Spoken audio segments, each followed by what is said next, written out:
اس میں دیکھیں بھائی، بات یہ ہے کہ کرنٹ اکاؤنٹ اور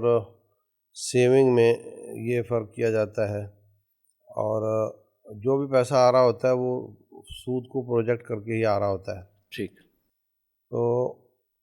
جہاں تک ہم بچ سکتے ہیں اتنا ہی بچنا ہے۔ اکاؤنٹ جس کا کھولے بغیر گزارا وہ نہ کھولے، جس کا نہیں گزارا وہ کھول لے، اور پھر اس میں جو اضافہ ملتا ہے وہ استعمال نہ کرے، وہ کسی رفائی کام میں لگا دے،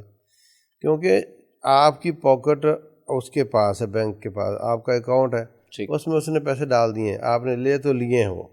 اب آپ کہہ رہے ہو میں نے نہیں لینا، تو وہ نکال لے گا، تو آپ نے لے کر ہی دیے نا کسی کو، جی، تو آپ خود دے دو کسی کو ان کو دینے کی بجائے۔ اب میں معذرت کے ساتھ یہاں پہ ایک سوال پھر میرے ذہن میں آ گیا کہ اللہ تبارک و تعالیٰ نے تو یہ پابندی لگائی ہے کہ اللہ حلال ہی قبول کرتا ہے، حرام قبول نہیں کرتا ہے، تو اس سلسلے میں ہاں نہیں، وہ صدقہ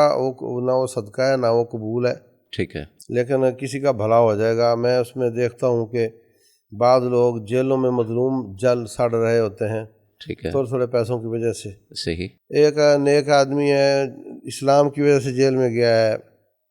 اس کو آپ کپڑے کا جوڑا یا قرآن کا نسخہ بھی دینا ہے نا، تو 50 لوگوں کو پیسے دینے پڑتے ہیں، اور وہ 50 لوگوں کو پیسے حلال والے دینے پڑ رہے ہوتے یعنی ہیں۔ حرام ہاں حرام پیسے کو حرام میں یوز کر لیے ہاں، تھے۔ تو وہ ادھر لگا دو، ٹھیک ہے، اور یا کوئی جو گاؤں دیہات کی پولی خراب ہے، لوگوں کے کپڑے خراب ہو رہے ہیں، رفع عامہ کے ابن باز رحمۃ اللہ علیہ بھی یہی فرماتے ہیں کہ رفع عامہ کے کام پہ لگا دیا جائے۔